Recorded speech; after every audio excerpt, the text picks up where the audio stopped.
On the coast?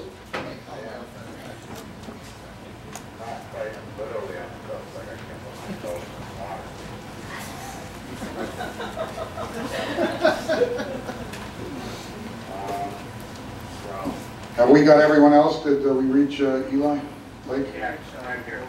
I can. He's right back. I'll get him.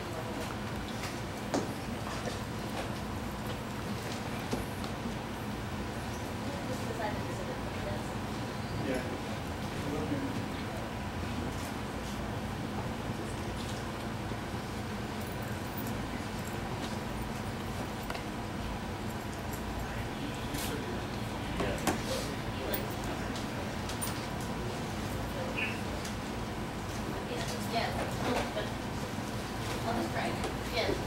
Okay. It's my duty to report today that Ira, Stoll, and I, and our partners have concluded that the Sun will cease publication. Our last number will be the issue dated September 30, the first day of Rosh Hashanah, the last day at which most of you will be expected to report to work is Tuesday, tomorrow. Our regular employees will be paid through the end of November. And the company will, at its expense, provide you with health care insurance through December 31. The company does not intend to file for bankruptcy, but to pay its printer and other creditors and close out its affairs in an orderly way.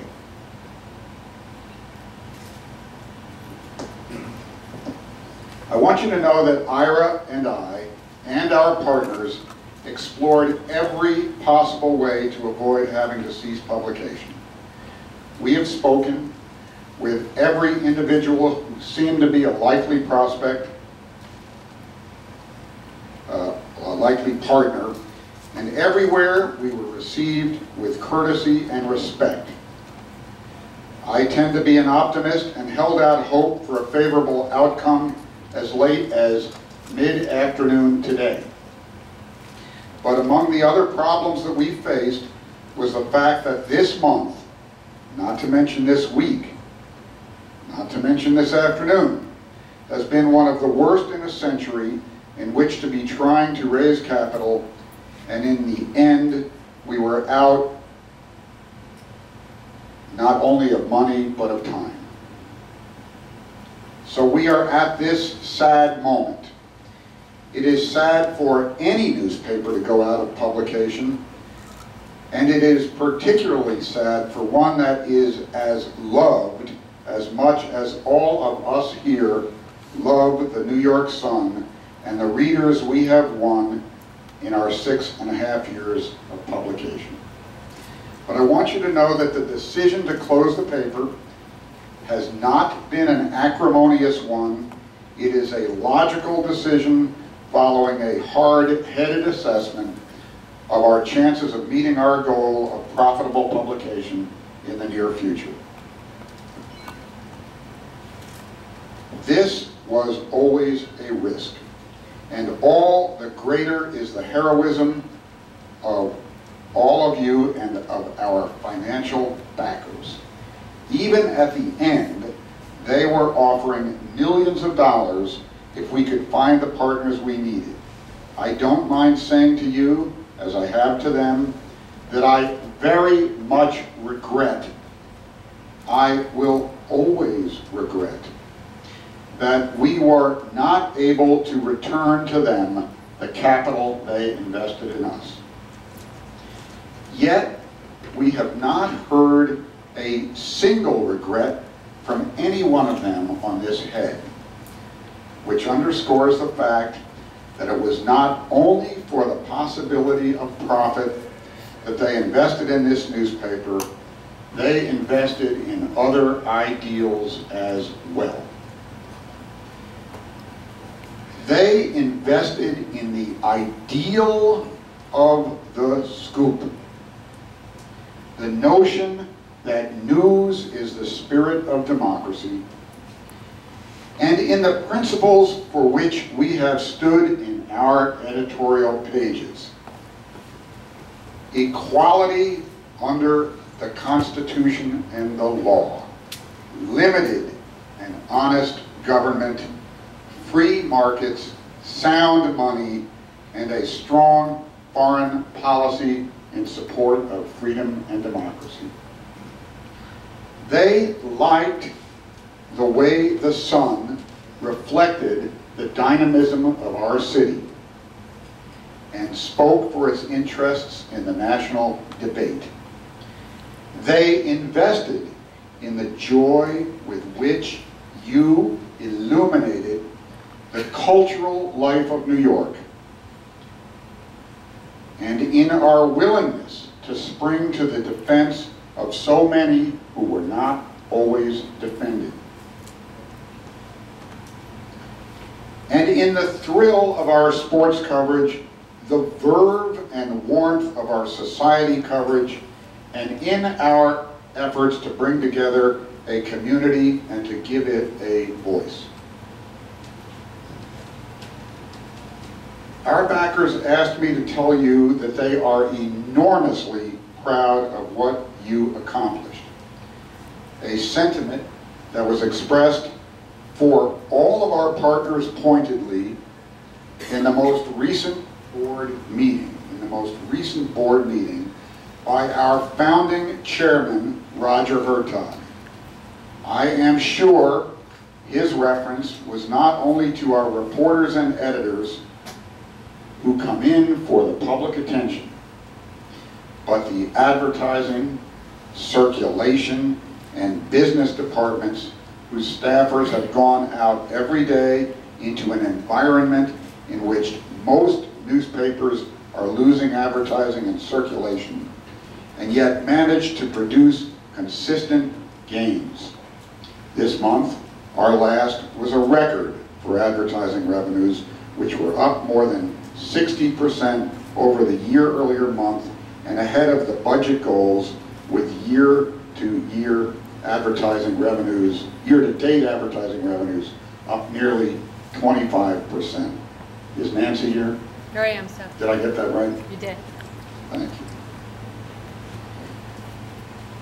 We have all been taken aback a bit, and I would say humbled, by the surge of support that has been conveyed since the announcement a month ago that we might have to close.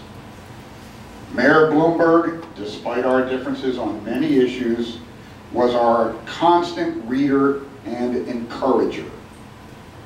We had messages from some of our greatest rabbis and from His Eminence, Edward Cardinal Egan. 3 of New York's former governors spoke of the importance of the sun, including Governor Pataki, who called what you have created, quote, the best newspaper in New York, close quote. Much as I appreciated that remark, I wouldn't want to make too much of it. For me, it was privilege enough to be simply one among the newspapers in this magnificent newspaper town. Some of the messages that touched Ira and me most were from readers, some of whom sent in checks with letters about what the Sun meant to them, and calls or comments from those with whom we don't often agree on policy, the Central Labor Council, and the president of the Teachers Union, Randy Weingarten, or the Speaker of the Council, Speaker Quinn, or the Comptroller, Bill Thompson, or the Public Advocate, Betsy Gottbaum, and all the others who talked to our reporters, or wrote or called to let us know how much they appreciated the intelligence, the passion, the energy you brought to your beats. I sensed in some of my conversations with them that they appreciated the fact that you covered their important work at all, and that you dealt with them on the substance, and they will miss you as much as you will miss them.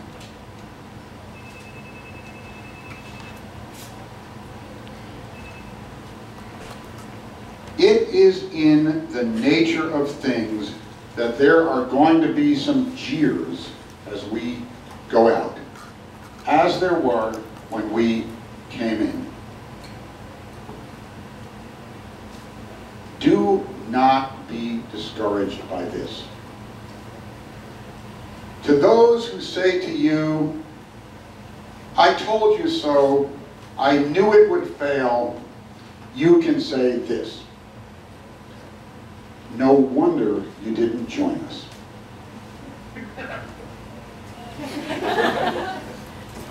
And you, reporters, editors, critics, photographers, secretaries, sales executives, bookkeepers, circulation staff, technology geniuses, drivers, all of you will be able to tell your children and your grandchildren, or simply your friends, that not only did you appear in arms in a great newspaper war, but that you did so on your own terms for principles that you believed in, and worked with some of the greatest newspaper craftsmen and craftswomen of your generation, and you covered yourselves with distinction. At our board meeting, Ira Stoll mentioned that this is not the first time he and I have lost a newspaper we loved. We learned in these years after the foreword that one great newspaper adventure can lead to another, even greater one. As we shook hands after the meeting, Ira said to me that he wanted just to thank me for giving him these 7 years at the Sun. He said he wouldn't trade them for anything. I thanked him in return. I couldn't have had a more magnificent partner in Ira, and he and his Eliza, and me and my Amity. I wouldn't have traded these years for anything either, and Ira and I thank you all as well. It has been the honor of our lives to have been in harness with you, and I am positive that you will all go on to ever greater assignments. Thank you.